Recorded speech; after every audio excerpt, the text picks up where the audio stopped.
Hello dear students, welcome to my channel Ravindraj classes. आप सभी का रविंद्राज क्लासेस में बहुत बहुत स्वागत है। देखो बेटा, हमने जो है ना ऑप्टिक्स में, वेव ऑप्टिक्स में आपका इंटरफेरेंस डिफ्रैक्शन जो भी सीबीएसई के कोर्स में था वो सब करा दिया है। हमने कहा था लास्ट जो है ना क्लास में कि हम कुछ इंपॉर्टेंट क्वेश्चंस कराएंगे जो मेडिकल जेई मेंस के लिए भी और बोर्ड के हिसाब से जरूरी हैं।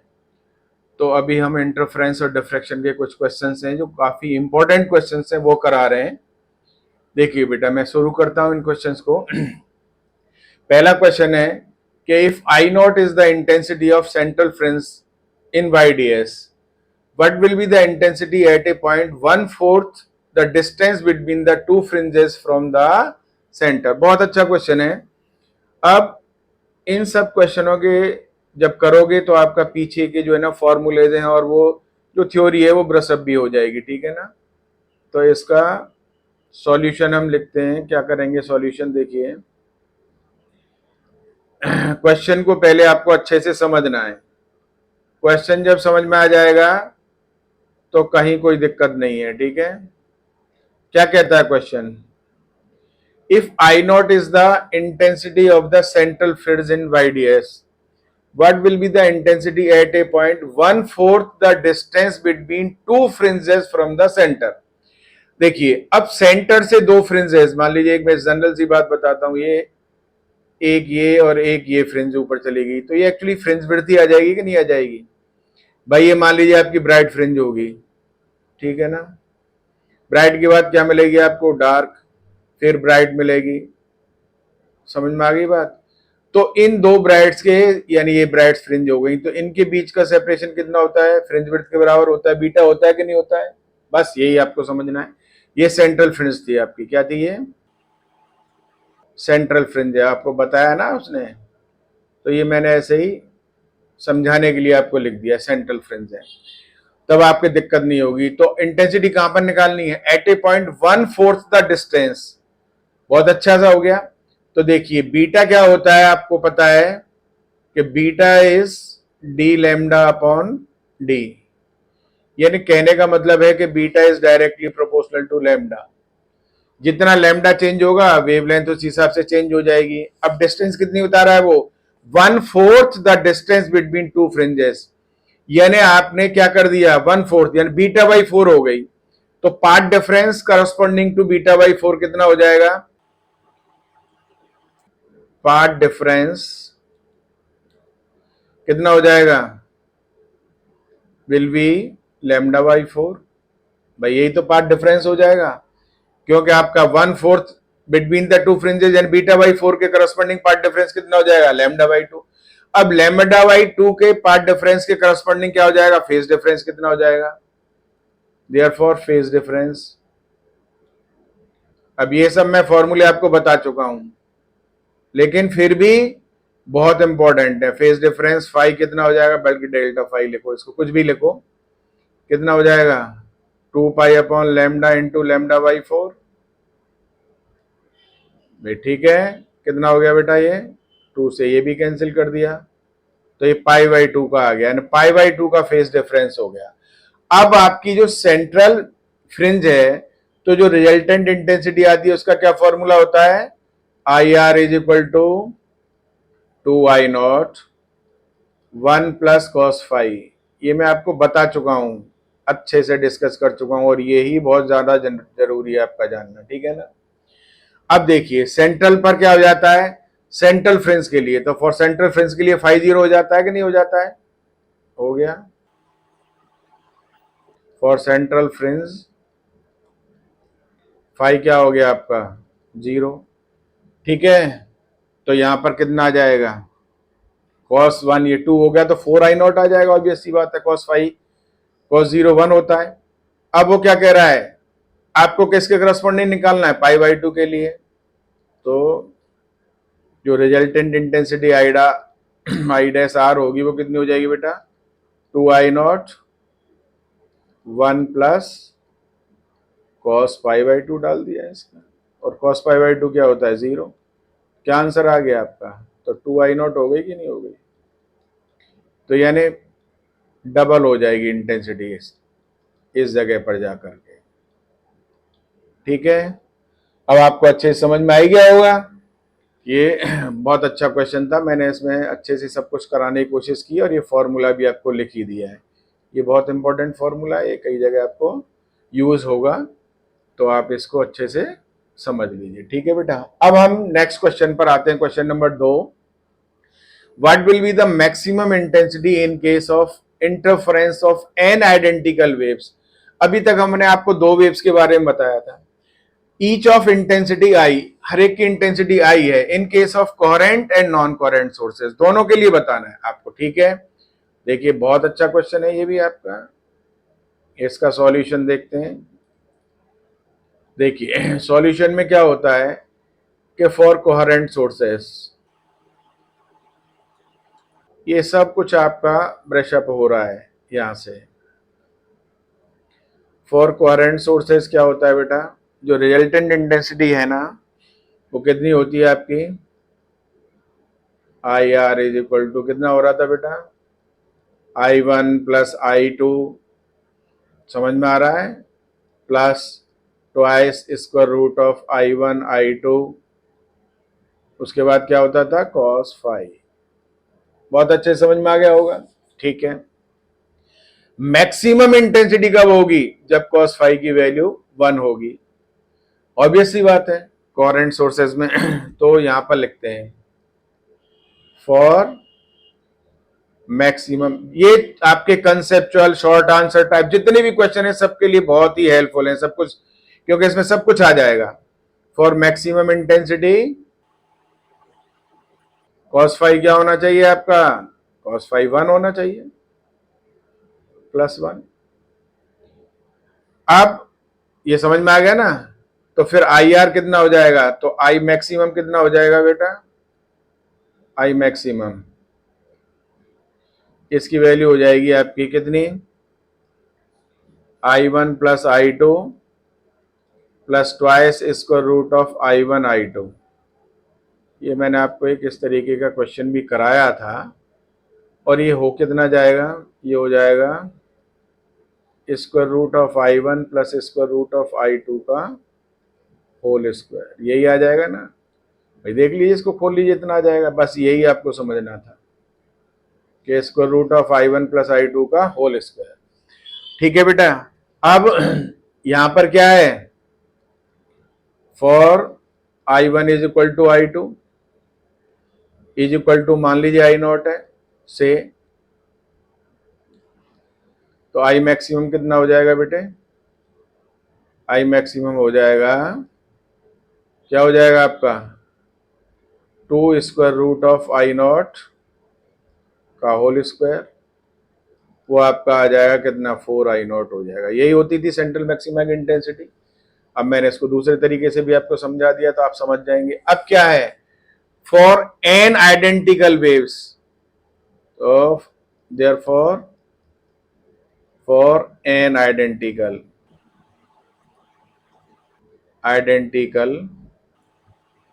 waves each of intensity I, each of intensity, अब यहां I नॉट की जगह पर I है, तो कितना हो जाएगा, पूछ क्या रहा है वो, मैक्सिमम इंटेंसिटी, तो लिख लीजिए, आप समझदार हो गए, अब तो इंटेलिजेंट है भाई। कितना हो जाएगा बेटा, यहां पर हो जाएगा आपका root I plus root I n times हो जाएगा ना, और ये कितना हो जाएगा एन टाइम्स का मतलब एन रूट आई का स्क्वायर। समझदार हैं, इंटेलिजेंट हो गए। और ये कितना हो गया बेटा, ये हो गया एन स्क्वायर आई। ठीक है ना, तो ये आई मैक्सिमम कितना हो गया आपका, एन स्क्वायर आई हो गया। ये बहुत जरूरी था, आपका समझ में आ गया होगा। अब देखिए बेटा, इन case of non coherent sources, non coherent sources में तो सारे ऐड ही हो जाते हैं, तो नॉन कोहेरेंट सोर्सेज के लिए कितना हो जाएगा, एन आई हो जाएगा। क्लियर है ना, अच्छे से समझ में आ गया होगा आपके में, क्योंकि वो कोई दिक्कत ही नहीं है। ये बहुत जरूरी था, ये फॉर कोहेरेंट सोर्सेज लिख दिया। फॉर नॉन कोहेरेंट सोर्सेज कितना आ जाएगा, ये देखिए नॉन कोहेरेंट सोर्सेज में क्या होता है I1 प्लस I2, तो ये n टाइम्स हो जाएगा। ठीक है, इज दैट क्लियर। मैं यहीं पर आंसर लिख देता हूं, फॉर नॉन कोहेरेंट कितना हो जाएगा, आई की वैल्यू कितनी हो जाएगी, resultant I will be n times I. Clear है ना, ये आई मैक्सिमम ही होगा, बल्कि आई आर लिख लीजिए या आई मैक्सिमम लिख लीजिए, एक ही बात है ना, आप समझ गए होंगे आपका। तो ये इस तरीके से हमने करा दिया। अब हम अगले क्वेश्चन की तरफ चलते हैं। अगला क्वेश्चन कहता है कि फाइंड, ये डिफरेंट टाइप के क्वेश्चन करा रहा हूं, बहुत जरूरी है आपके। देखिए ये थोड़ा सा पहले वाले क्वेश्चन से मिलता जुलता है, पर इसमें बिल्कुल उसका उल्टा पूछा हुआ है। Find the minimum distance from the central maxima for which the intensity is 1/4 of maximum intensity in YDS for wavelength 5000 angstrom. ठीक है, देखिए भाई साहब, अब इसके क्या करेंगे सॉल्यूशन में, देखिए इसके सॉल्यूशन में क्या करेंगे, मिनिमम डिस्टेंस फाइंड आउट करनी है from the central maxima for which the intensity is 1/4 of maximum intensity. देखते हैं, हम जानते हैं, वी नो दैट, और आप अच्छे से जानते हैं कि आई मैक्सिमम जो आपकी होती है, कितनी होती है वो, 2I0 1 प्लस कॉस फाइव, यही होती है ना, यही हमने बताई थी आपको। यहां तक तो कोई दिक्कत है ही नहीं। ठीक है, अब इसको अगर वैसे करेंगे तो कितनी हो जाएगी ये, और खोल लेते हैं तो कितनी हो जाती है बेटा, ये आपका क्या हो जाता है, यहां पर 1 आ जाता है, तो ये 4I0 हो जाती है। मैं इसको डायरेक्ट लिख दूं या, एक मिनट, आई मैक्सिमम कितनी हो जाती है आपकी, 4I0 हो जाती है। ठीक है ना, क्योंकि ये क्या हो जाता है, इसकी वैल्यू 1 हो जाती है मैक्सिमम इंटेंसिटी के लिए। तो ये जनरली मैं इसको आई क्या कर देते हैं आप, मैं आई इसको आई आर कर देता हूँ फिर, ताकि आप कंफ्यूज ना हो। आई आर इतना होता है, अब मुझे दोबारा से लिखना पड़ेगा ना यहाँ पर, क्योंकि मैं कई बार इसको डिस्कस कर चुका हूँ, इसलिए चाह नहीं रहा था लिखना, तो समझ लीजिए आप, कोई नहीं, क्योंकि आप कंफ्यूज ना हो। ठीक है बेटे, ये यहाँ पर आ गया, तो आई मैक्सिमम कितनी हो जाएगी, क्यों आई मैक्सिमम कितनी हो जाएगी बेटा, 4I0 हो जाएगी। क्यों, फॉर आई मैक्सिमम बता ही चुके हैं, फॉर मैक्सिमम इंटेंसिटी, अभी अभी मैंने पीछे भी डिस्कस किया था, क्या होना चाहिए, cos फाइव की वैल्यू +1 होनी चाहिए। ठीक है ना, ये हो गया। अब क्या कह रहा है, मिनिमम डिस्टेंस फाइंड आउट करनी है, तो अकॉर्डिंग टू क्वेश्चन, क्वेश्चन क्या कहता है, क्वेश्चन कहता है आपका 2I0, बल्कि इसको खोल लीजिए, तो ये कितना आ जाएगा आपका, 4I0 cos स्क्वायर 5/2 हो जाएगा। हम डायरेक्ट ही लिख देते हैं, छोड़ो इसको, क्योंकि क्यों इतना करते हैं, ये हो जाएगा 4I0 cos square 5/2 is equal to कितना बेटा, 1/4 ऑफ द मैक्सिमम इंटेंसिटी, और मैक्सिमम इंटेंसिटी इज 4I0। बस यही गलती करते हैं बच्चे, तो ये 4 से 4 कैंसिल, I0 से I0 कैंसिल, तो समझ में आ जाना चाहिए। और cos स्क्वायर 5/2 की वैल्यू कितनी आ जाएगी बेटा, 1/4। This implies cos 5/2 is half, और यहां से कितना आ जाएगा, this implies 5/2 is 60 degree, five is equal to what, और five is equal to 120 degree. 120 degree का मतलब 2π/3 रेडियन, ये मैंने इधर कर दिया आपको। अब आपका 2π/3 रेडियन आ गया ये, ठीक है ना बेटा। इसके करस्पॉन्डिंग क्या देखेंगे आप, इसके करस्पॉन्डिंग आप जो है ना मिनिमम डिस्टेंस फाइंड आउट करेंगे। तो देखिए ये हम यहाँ पर इसकी एक इस तरीके से, ये क्योंकि ये एक ही चीज है, लाइन खींच दी। अब इसके करस्पॉन्डिंग डिस्टेंस कितनी हो जाएगी, या तो पार्ट डिफरेंस निकाल लीजिए 2π/3 के करस्पॉन्डिंग, तो 2π/3 के करस्पॉन्डिंग पार्ट डिफरेंस कितना आ जाएगा वो आपको पता लग जाएगी। या फेज डिफरेंस के करस्पॉन्डिंग डिस्टेंस निकाल लीजिए, उसमें भी कहीं कोई दिक्कत नहीं है, क्योंकि आपका फ्रिंज विड्थ का क्या होना चाहिए, पार्ट डिफरेंस और फेज डिफरेंस में तो सीधा सीधा रिलेशन है ना। देखो मैं आपको यहां समझाने की कोशिश करता हूं। मान लीजिए सेंट्रल फ्रिंज आपकी क्या है, 0 के करस्पॉन्डिंग जो है ना आपका ये ब्राइट फ्रिंज मिल रही है, ब्राइट फ्रिंज, और उसके बाद तो आपको 2 पाई पर ही मिलेगी ना ब्राइट फ्रिंज। तो 2 पाई के करस्पॉन्डिंग फेज डिफरेंस के करस्पॉन्डिंग कितना हो जाएगा, आपका जो डिस्टेंस होती है वो बीटा हो जाती है।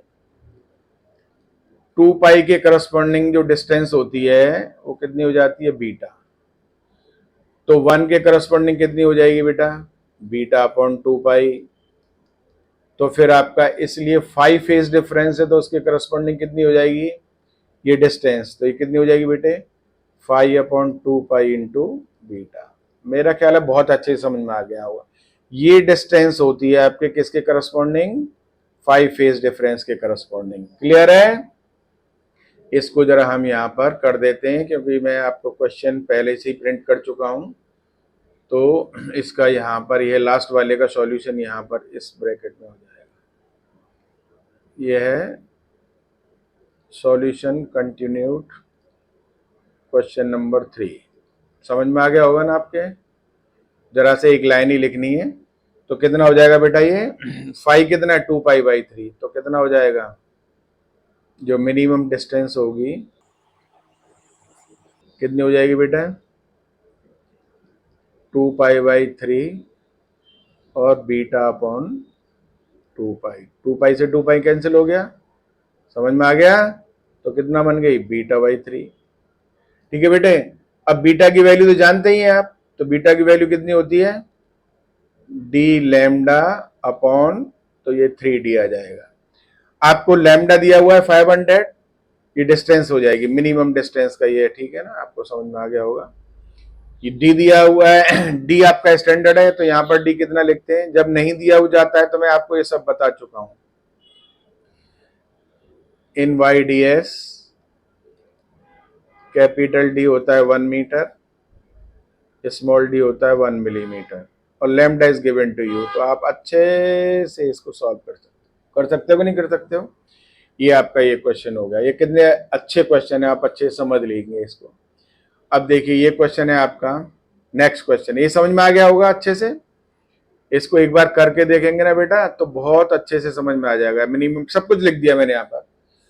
अब आता है next question, find the ratio of slit widths when the intensities are in the ratio 2:1। ये एक ही लाइन का क्वेश्चन है, ये मैंने इसलिए इधर जगह आपको दे, ये कुछ है ही नहीं इसमें। आपको एक डायरेक्ट फॉर्मूला बताया था मैंने, I1 upon I2 is equal to W1 upon W2 is equal to A1 square upon A2 square. बस इसको यूज कर लीजिए, यहाँ पर ये और ये यूज होंगे ना, तो विड्थ का रेशियो क्या हो जाएगा, W1 upon W2 is equal to I1 upon I2। Direct है कि नहीं है, क्या रेशियो है, 2:1, तो यही रेशियो हो जाएगा। अगर एम्पलीट्यूड का दिया जाता तब भी हम यहाँ से स्क्वायर करके निकाल देते, तो कुछ था ही नहीं इसमें। कई बार ऐसे डायरेक्ट क्वेश्चन मिल जाते हैं, तो ये आपको आना चाहिए आपको। ठीक है, क्लियर है? मेरा ख्याल है कोई दिक्कत आपको नहीं होनी चाहिए यहाँ पर, ये ठीक है ना बेटा। इसके लिए लैम्डा कितना था, 500 एंगस्ट्रम दिया हुआ है पीछे, वो 5000 एंगस्ट्रम दिया हुआ है पीछे, आप उसको कर लेंगे और ये आपका अच्छे से हो जाएगा। देखिए अब आता है, ये क्वेश्चन आपके एनसीईआरटी के क्वेश्चंस हैं जो आपके एनसीईआरटी के एक्सरसाइज के अंदर सॉल्व है, यानी सॉल्व एनसीईआरटी क्वेश्चंस है, पर ये आपको बहुत अच्छे से समझ में आने चाहिए। क्या है मैं एक बार आपको करके बताता हूँ, देखते हैं। ये एंट्रेंस के लिए बहुत जरूरी है, बोर्ड में तो इसमें से एक आध क्वेश्चन कभी पूछा जाता है, लेकिन एंट्रेंस में आपके मेडिकल, जेईई मेंस वगैरह में बहुत इंपॉर्टेंट है। कह रहा when monochromatic light is incident on a surface separating two medias, the reflected and refracted light both have the same frequency as that of incident frequency. Explain why. Question पूछा जाता है कि जब रे ऑफ लाइट आपका reflect करती है या reflect करती है तो उसकी वेवलेंथ और जो है ना वेलोसिटी या स्पीड कही है वो चेंज हो जाती है, लेकिन फ्रीक्वेंसी सेम रहती है। अब इसको कैसे समझा जाए? इसको समझाए ऐसे जाए कि जब भी लाइट किसी भी सरफेस से, जो सरफेस सेपरेट कर रही होती है दो मीडिया को, उससे या तो रिफ्लेक्ट करे या रिफ्रैक्ट करे, तो उसके सेपरेटिंग मीडिया के जो एटम्स होते हैं ना, उनके साथ वो इंटरेक्ट करती है लाइट। जब इंटरेक्ट करेगी तो उस इंटरेक्शन की वजह से तो एनर्जी चेंज होगी वहां पर। अब क्या है कि जो भी एटम्स हैं सरफेस जो आपकी सेपरेट कर रही है, सेपरेटिंग सरफेस के जो भी एटम्स हैं, उनको हम क्या मान लेते हैं, आपके रेजोनेटर्स मान लेते हैं। अब रेजोनेटर्स मान लिए और लाइट गिर रही है, तो जो इंसिडेंट लाइट है हमारी, वो क्या करेगी, उन जो एटम रेजोनेटर्स हैं उनको मजबूर करेगी कि वो उसी फ्रीक्वेंसी को रिफ्लेक्ट या रिफ्रैक्ट करें जो उसके ऊपर गिर रही है। जो उसके ऊपर गिर रही है, इसका मतलब क्या है, इंसिडेंट फ्रीक्वेंसी को ही वो रिफ्लेक्ट या रिफ्रैक्ट करेंगे। आर यू गेटिंग इट और नॉट? इसीलिए वो क्या होती है कि इन केस ऑफ रिफ्लेक्शन और रिफ्रैक्शन जो है हमारी, जो भी फ्रीक्वेंसी आती है वो वही फ्रीक्वेंसी होती है जो आपकी इंसिडेंट फ्रीक्वेंसी है। समझ में आ रहा है कि नहीं आ रहा है? सिंपल सा आंसर एक लाइन में कि atoms of the separating surface क्या करते हैं, एक्ट एज ए रेजोनेटर्स, और द इंटेंसिटी ऑफ लाइट, जो आपकी जो भी लाइट फॉल करती है उनके ऊपर, वो क्या करती है, उनको फोर्स करती है कि वो जो एटम रेजोनेटर्स हैं वो उसी फ्रीक्वेंसी को रिफ्लेक्ट या रिफ्रैक्ट करें जो उसके ऊपर गिर रही है। Got it? ये इसका एक्सप्लेनेशन हो गया आपका। अब next, when light travels from a rarer to a denser medium it loses speed, does the reduction in speed imply a reduction in energy? देखो बेटे, हमने आपको बहुत अच्छे से समझाया है और हर चीज को क्लियर करने की कोशिश की है। ए का आंसर जो है ना हम एक्सप्लेन कर चुके हैं, लिखने की जरूरत नहीं है, नो नीड टू राइट, ये एक्सप्लेन कर चुके हैं। और आप इसको कहां से देखेंगे, एनसीईआरटी से पढ़ लेंगे, एनसीईआरटी मैं एक्सप्लेन कर चुका हूं आपको, ठीक है ना। अब भी पढ़ तो वो भी लेंगे, पर एक बार आपको अच्छा लगेगा कि भाई देख लीजिए क्या है, अब समझ में भी आ जाएगा। When light travels from a rarer to a denser medium, it loses speed. Does it? तो भाई एनर्जी किसके ऊपर डिपेंड करती है, एनर्जी का सीधा मतलब क्या है, इंटेंसिटी है। और इंटेंसिटी क्या होती है, एम्पलीट्यूड के डायरेक्टली स्क्वायर के प्रोपोर्शनल होती है। तो इंटेंसिटी किस पर डिपेंड करती है, directly proportional to amplitude square, बता चुके हैं ना। तो इसका मतलब है कि एनर्जी किस पर डिपेंड करेगी, सिर्फ एम्पलीट्यूड पर डिपेंड करेगी। इसीलिए जो है ना क्या होती है, एनर्जी चेंज नहीं होती है। समझ में आ रहा है कि नहीं आ रहा है? No change in energy, clear है? ये समझ में आ गया होगा, क्योंकि किस पर डिपेंड करती है, it depends only on amplitude. किस पर डिपेंड करती है, it depends upon amplitude. Clear है? ये आपका हो गया। अब देखिए अगला क्वेश्चन क्या कहता है, in the wave picture of light intensity of, ये बहुत इंपॉर्टेंट क्वेश्चन है, ये भी इंपॉर्टेंट है, ये भी इंपॉर्टेंट, सारे इंपॉर्टेंट क्वेश्चन है बहुत, लेकिन ये तो कुछ ज्यादा ही है, आपको अच्छे से समझ लेना चाहिए। In the wave picture of light intensity of light is determined by the square of amplitude. देखो मैंने अभी लिखा है और आ भी गया वो। What determines the intensity of light in the photon picture of light? तो ऐसा क्योंकि हम अब जब आपको पार्टिकल नेचर ऑफ लाइट के बारे में पढ़ाएंगे, रे ऑप्टिक्स पढ़ाएंगे, तो वहां पर सब यही आएगा। तो जो फोटोन पिक्चर ऑफ लाइट होती है, वहां इंटेंसिटी का मतलब होता है number of photons per unit area. क्या मतलब होता है वहां पर, number of photons per unit area in photon picture. Intensity का मतलब क्या होता है, इंटेंसिटी में समझ आ रहा है, number of photons per unit area पर सेकेंड। बस आपका समझ में आ गया होगा, ये आपको क्लियर हो गया। तो ये बहुत अच्छा क्वेश्चन था, तो इसलिए आपको यहां पर कोई तकलीफ नहीं है। देखिए बेटा, अब ये है आपका last question, what is the effect on the interference fringes. ये भी आपका एनसीईआरटी का क्वेश्चन है, ये बहुत जो भी, लेकिन मुझे जो अच्छे लगे वो मैं हमेशा ही कराता हूं बच्चों को, तो आप भी इनको अच्छे से करिए ताकि आपका कहीं कोई ऑप्टिक्स, वेव ऑप्टिक्स में से तो नंबर ना कटने पाए कम से कम। What is the effect on the interference fringes in Young's double slit experiments due to each of the following operations. देखिए, the screen is moved away from the plane of the slit, the monochromatic source is replaced by another monochromatic source of shorter wavelength. The separation between the two slit is increased. The source slit is moved closer to the double slit plane. The width of the source slit is increased. The width of the two slits are increased. The monochromatic source is replaced by a source of white light. In each operation, take all parameters other than one specified the remain unchanged.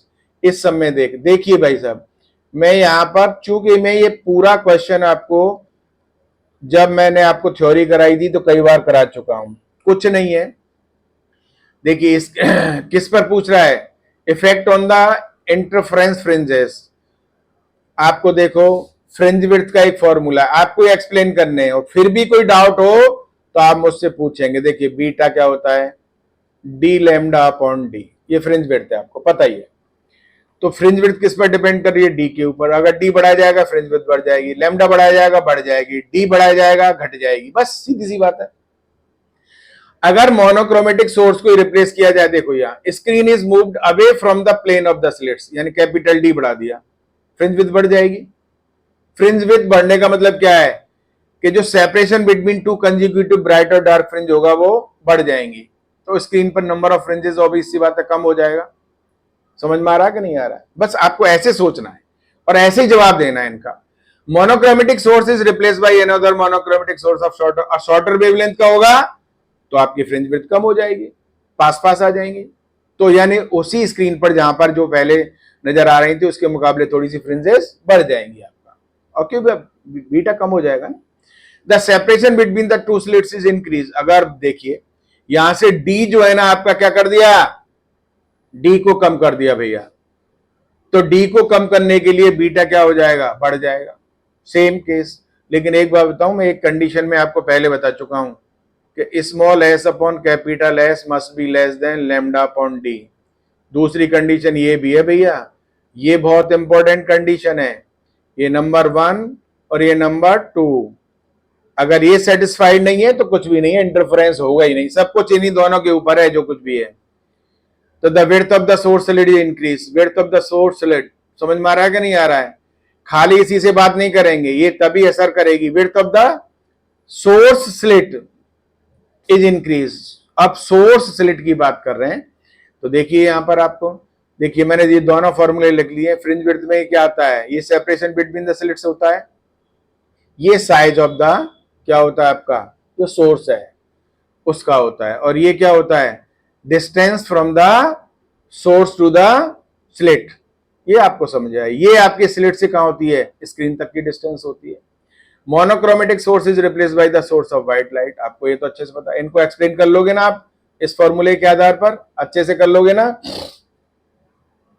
The source slit is moved, source slit closer to the double slit plane. यानी ये क्या कहना चाह रहा है इस question में, समझ ही नहीं पाओगे तो दिक्कत हो जाएगी। The source slit is moved closer to the double slit plane, यानी आपका ये एस की बात कर रहा है, एस को कम कर रहा है। तो भैया ये कंडीशन भी सेटिस्फाई होनी चाहिए आपकी। Are you getting it not? अगर ये कंडीशन सेटिस्फाई नहीं होगी तो इंटरफेरेंस अकर ही नहीं करेगा। The width of the source slit is increase. अब सोर्स स्लिट की ही विड्थ को इंक्रीज करा रहा है वो। फिर अगेन यही, width of the two slits are increase. Width of the, अब ये यहां पर टू स्लिट्स आर इंक्रीज, अब दोनों स्लिट्स की विड्थ को इंक्रीज करा रहा है, आपका ये फॉर्मूला यूज हो जाएगा।